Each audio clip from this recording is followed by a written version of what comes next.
What's up, everybody, and welcome to the Monday edition of Ninjacators' new weekly live event, Profits at Noon. As we've been doing lately, we got started just a minute early here, opened it up so everybody could filter in and get settled, find a good seat before we get started today. So welcome, everybody. Eugene, Hal, Johan, Kiki, Neil, Perry, it's great to see all of you. I How's it going, everyone? hope you had a great weekend. Can see some more people are still filtering in. We're going to get started with Profits at Noon in just a second here, guys and gals. Thank you so much for being with us, and thank you for being here on time. Hi, Hal.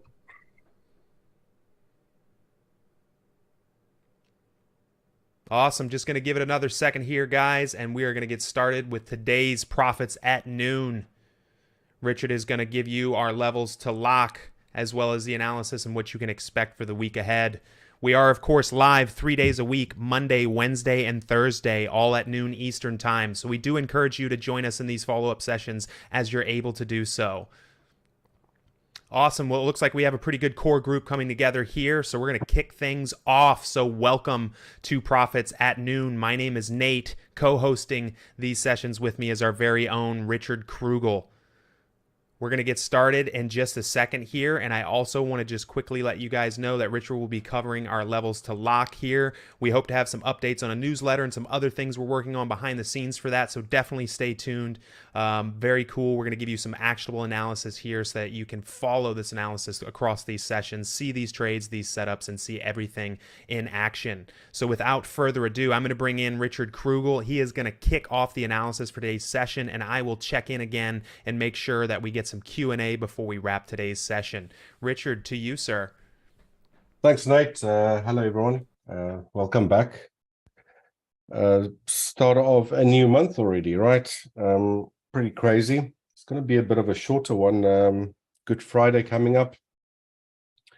But obviously, leading into that, probably a lot of market action still. Not too much happening on the economic news calendar. I think it's just the ADP farm non-farm payment rolls coming out on Friday, which is pretty weird. Me and Nate was just talking about it. It's still a bank holiday on Good Friday. Well, it's not a bank holiday, sorry.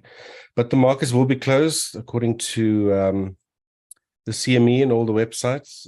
But in any case, let's quickly jump into today's analysis. But before we do that, just a quick reminder that all information in today's video is provided for educational purposes only. It's not an offer or recommendation to trade futures, stocks, options, or Forex. All right. Yeah, guys, if you've got any questions, please let me know. Then in the chat box, I'll go through the analysis. As always, look at the ES, the NQ, the Y, and the Russell, gold, and crude oil. I'm just going to quickly disappear off screen here during the analysis, and I'll be back again when we do have any questions. Right, guys, for the pretty long time, I've had this pitchfork sloping down on the ES. You guys are pretty familiar with that, the ones that's been joining these sessions for a while. Probably sick and tired of seeing all these lines. I'm starting to start getting rid of them right now. We had a question last week, why don't I get rid of these lines sloping to the upside? Well, there was still some sufficient sort of evidence that that angle was working. If you copy and paste those same angles, you can see our price has beautifully been riding these same angles. And this is actually just taken from a pitchfork using these three anchor points at the end of February going into the beginning of March. Now, price is right back at that line again. That being said, I'm probably just going to hide this one. Let me clear up these charts just a little bit. What am I doing? There we go. Make it invisible. All right. Now, I've been saying this for a while. I'm bullish the ES, the indices for that matter. I was mentioning that, and this is for a while, that we've potentially been seeing some sort of a leading diagonal moving to the upside. That being said, it was quite volatile. Very sharp moves to the upside, very strong declines. And I think it was last week or the week before I was mentioning that probably going to see another third wave to the upside. Now, what I did not expect was this strong move here that we've seen. All right. So that being said, direction, the idea about it being bullish, obviously, that's all worked out really, really well. Also had a bit of a bearish sort of explanation as to what this could be. I won't say an explanation is probably the wrong word to use, but let's say a bearish count in case that would take place.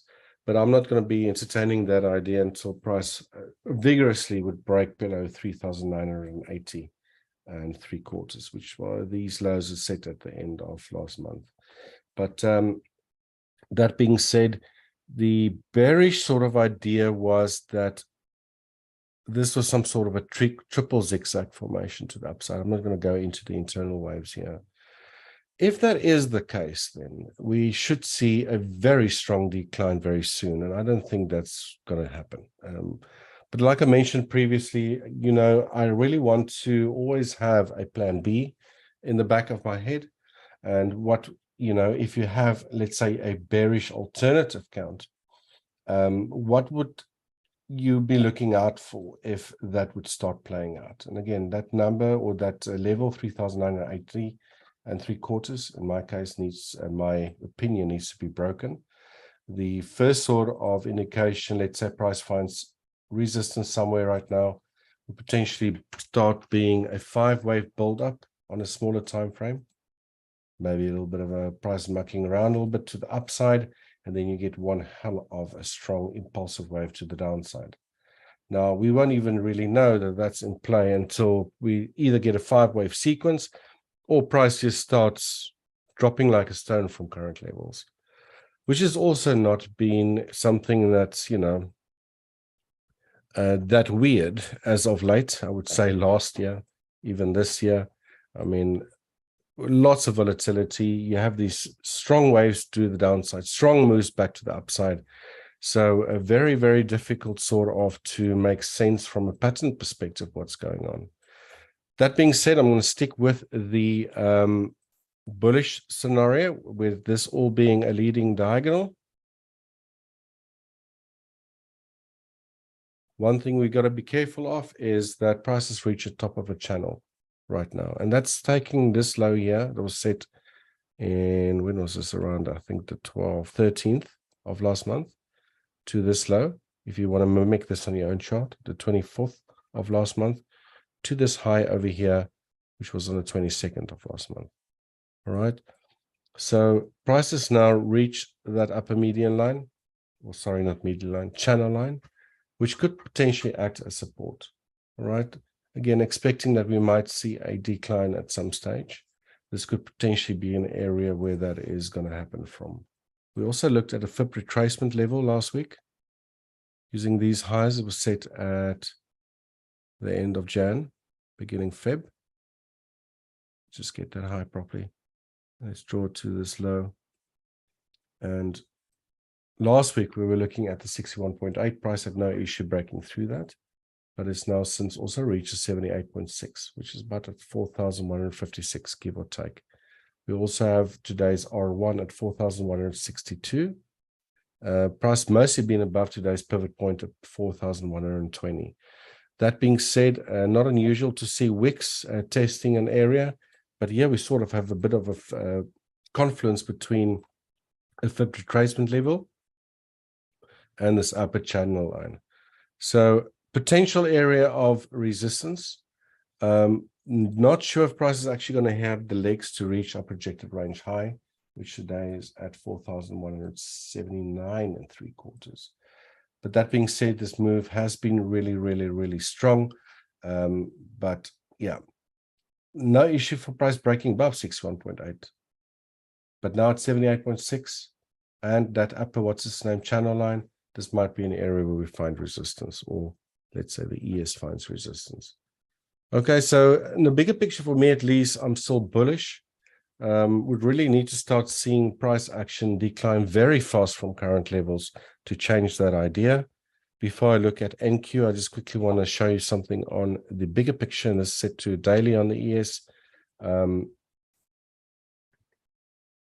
I mentioned that there was a free pass, a week free pass to a very famous newsletter that went out from a big company. I'm not going to call names. That's basically counted this entire decline that started in the end of December 2021. as, sorry, 2022, well, it was the beginning 2022, as a wave 1. Let me actually label that. This is not going to work now because I need to change it to black. Just bear with me quickly, guys. I just want to show you this in a bigger picture as well. Let's make it red. Yeah. Right. They labeled this as a wave 1. And I should have set that to default. It's not going to work now. So what they reckon here is that this was a 1, a 2, a 3, a 4, a 5 of a leading diagonal. And whatever is happening here is corrective in nature, i.e. a second wave. And now we're going to see one hell of a wave to the downside. When I did mention this pattern last week, I was saying that they quite sort of, how can you say, closet bears. They really do like the bearish side of things when they've been predicting these declines or recessions and that for a very long period of time, and we continuously got it wrong. That being said, they were pretty spot on at this high here at the beginning of 2022, thinking that a decline would happen. But even recently, they've been saying, not, that I follow exactly what they do. It's just, it's always good to, look at what other people's opinions are, especially if they've been around in the game for a long time, and they are the forerunners in the elite wave analysis. But what I'm really trying to say here is that I'm trying to keep in the back of my mind that if this is some sort of a second wave, that all hell's going to break loose at some stage.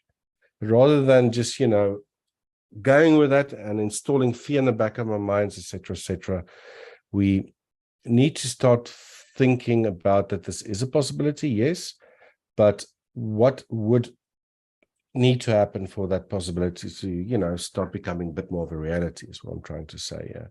And the only way that's going to be, if this is a third wave that's going to come down, is that one would expect it to be very impulsive, very fast, very one-directional, very small pullbacks on the way down. And the only reason we're going to start seeing that is to switch to a smaller time frame and then start seeing price action basically collapse. Until that happens, I'm staying bullish.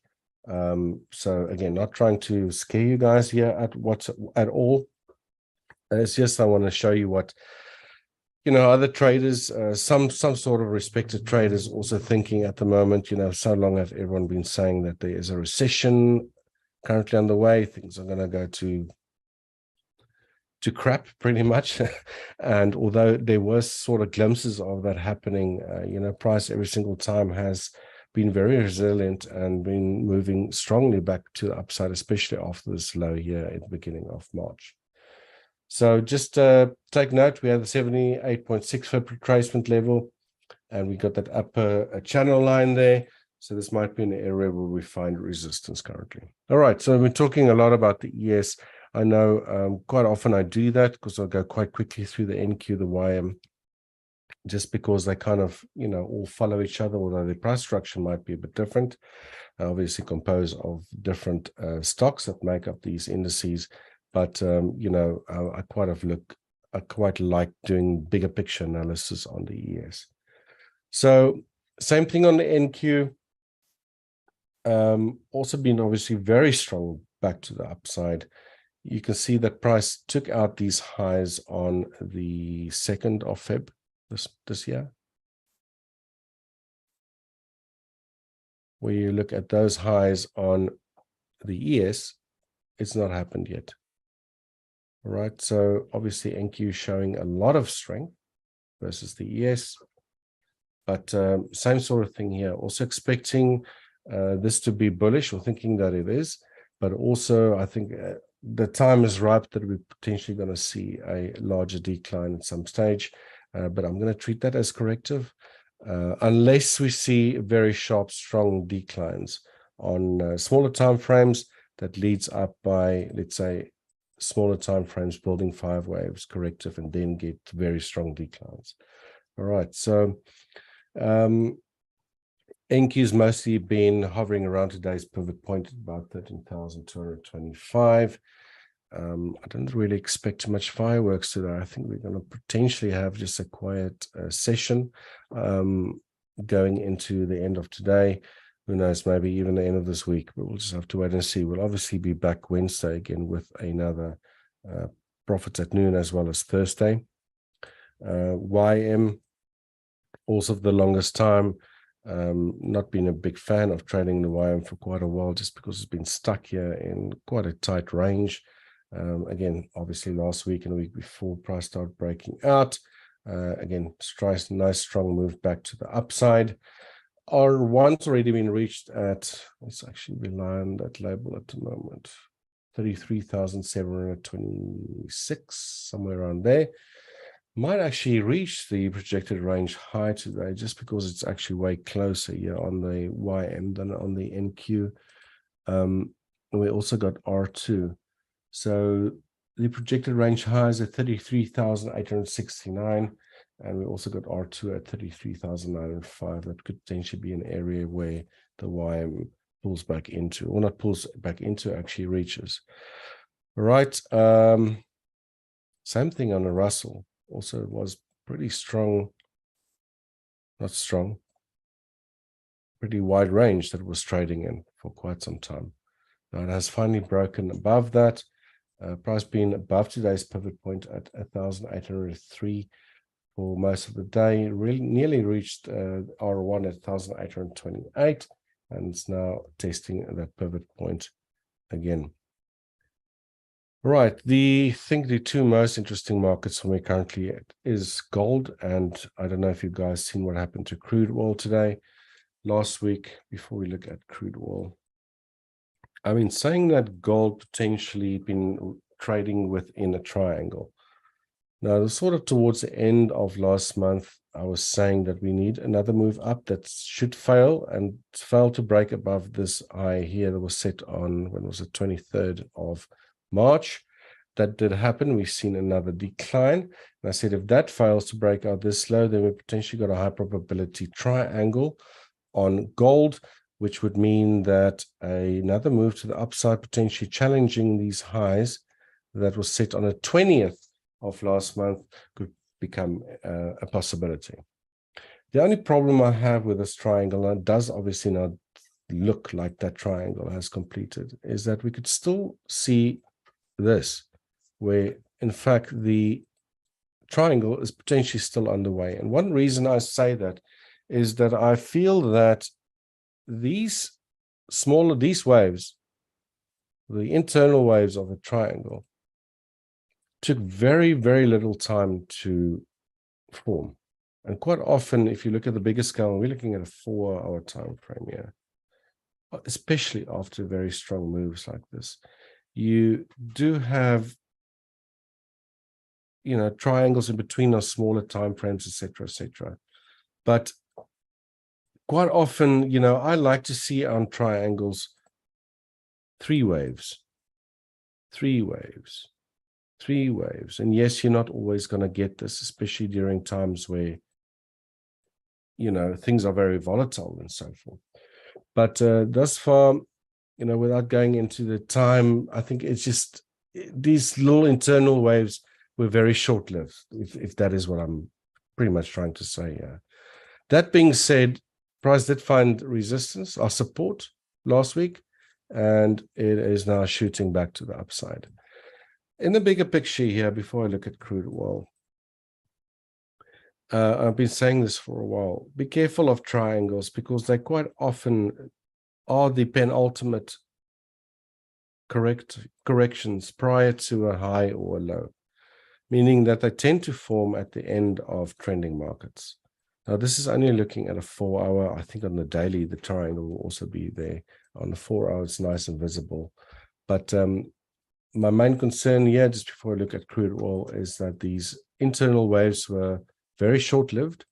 I wouldn't be surprised if we get an ascending triangle instead, meaning that this D-wave could potentially still be underway, but that's me just getting ahead of myself again. The one thing I should say is potentially tap myself on the back and saying like, yeah, dude, you spotted a triangle a while back. So I'm going to treat it as that's the end of an E wave right now, with price then potentially heading back to test these highs that were set in mid last month. But if we do find resistance and head lower again, where all these sort of wicks and everything happened within a pretty wide range here, then be careful. Then that potentially mean that we have an ascending triangle instead, and that we might still get another move to the downside, meaning that an E wave could form at a much later stage. All right. That being said, it does look like gold is skyrocketing its way back to the upside, but just be careful that we might not be done with that triangle just yet.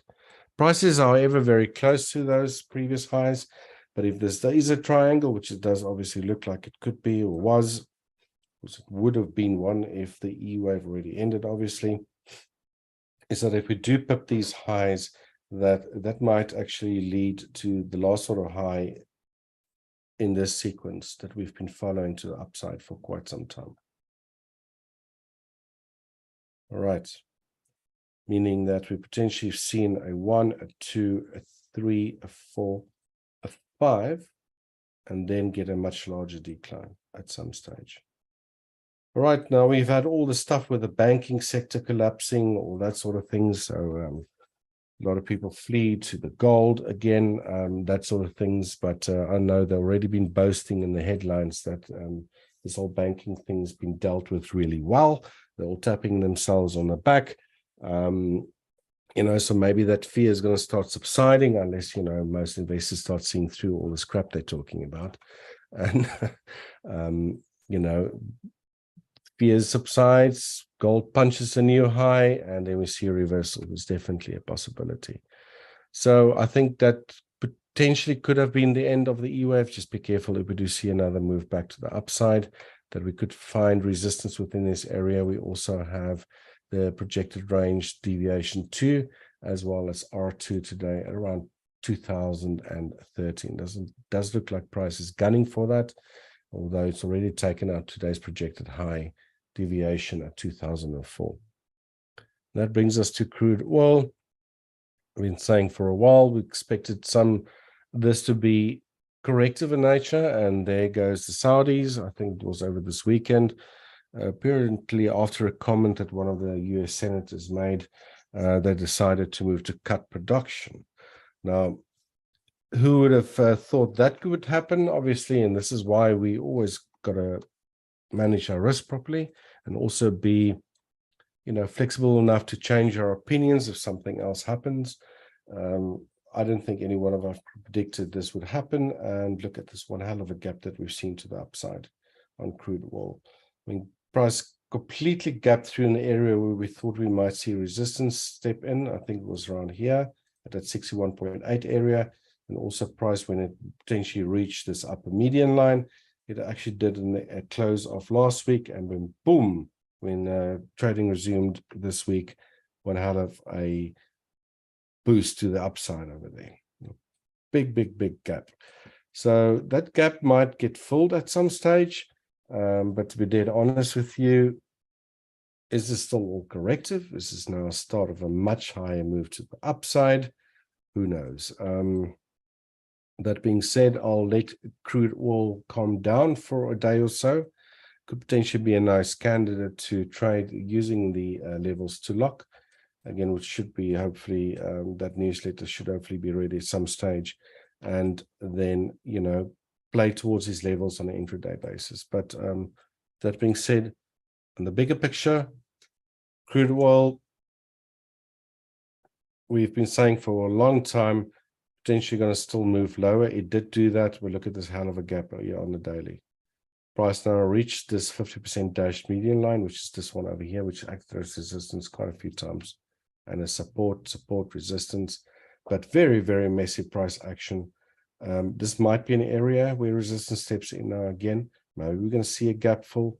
We start seeing a build up on a smaller time frame, like the 4-hour or daily. The price starts making a 5-wave sequence, then that might be a start of a much deeper decline, maybe corrective in nature. Maybe this was the end of a correction, but I mean, after a gap like that, kudos to everyone to try to figure out whether this is corrective in nature. Certainly doesn't look like it. But then again, crude oil, like most of the other markets, the indices, for quite some time now, we see very strong moves up, followed by very strong declines, one directional, very little sort of zigzaggy behavior in between. So yeah, just to make things a little bit more difficult. But anyways, that is the analysis, guys. I've gone through the ES&NQ1, Russell, gold, and crude oil, as well as some of the bigger picture views on these markets. If you got any questions, then please let me know, guys, and I'll be happy to answer them for you. Yeah, thank you so much, Richard, as always. I see my video is a little strange. We'll just do a quick tweak there, and that doesn't seem to fix it. But I do thank you very much, as always, for the insightful and detailed analysis. We definitely want to leave some room for questions here. So please, yeah, thank you, Hal. Absolutely. Thanks, Hal. Very glad to have you. So if you're joining us here on Zoom, we're also simulcasting to YouTube. So if you're joining us on YouTube, please feel free to fire away in the chat there. If you have any questions about any of today's analysis, we'll be happy to dig into it. You guys are very welcome. Perry, Chuck, thank you very much for spending your time with us. One more quick note, if you are joining us on YouTube, the place to be is here in the Zoom with our ragtag crew here. So if you look in the description on YouTube, there will be a quick link where you can register to join the Zoom sessions. That way you'll also get reminders before we go live. So if you're on YouTube, do encourage you to join us here in Zoom. Zoom is the place to be. It looks like we don't really have any questions coming through. So what we'll probably do today, guys, just because Richard has been a little under the weather, so thank you again, Richard, for being here. I know it's not always easy. The concentration is not that easy at the moment. Sure. No, I definitely, and it's, it's not like this is, light fare we're discussing here. So it's pretty in-depth stuff. No worries. So just quickly, Nathan, when were we going to do the volume spread scalper? Was it Wednesday? We had a request come through at Thursday's session last week, and it sounds like we'll be doing that on Thursday. So we'll have a tool demo slated for Thursday. Richard is going to bust out the volume spread scalper, which we have done previously. So if you've missed that, or if you want to see more, definitely encourage you to come Thursday for that tool demo. Awesome. Perry sending some well wishes. No worries, buddy. Excellent. Always Perry, who are you, if you don't mind my asking, was that by chance Trade Funder that you're funded with? Apex. Got it. Okay. Apex. Yeah, I know we just had some, I think actually, if you see anything in your inbox about Trade Funder tomorrow, I believe Ninjacators is doing a little event with that tomorrow. And Trade Funder. Excellent. Okay. Very cool. Thanks for letting us know, Perry. Awesome. Well, I think we're just going to go ahead and wind this down a little bit early today. Chuck says he has the tool but not sure how to use it. So that's perfect. Richard will show you exactly. Yeah, I've gone through it. When was it? Probably a month ago. So it's about time again. Sure. And hopefully I can help you out there. And just maybe, have you watched the videos that I've created? I hope it's online. I don't know. I have to double check with Kyle and them. Issue with settings. Okay. Got it. We'll be happy to help you out with that, Chuck. No problem. And Richard has gotten to know a handful of these tools that we're covering here. He's gotten to know them intimately and spent a lot of time with them. And as he mentioned, creating some video guides and everything else. So you're definitely in the right place.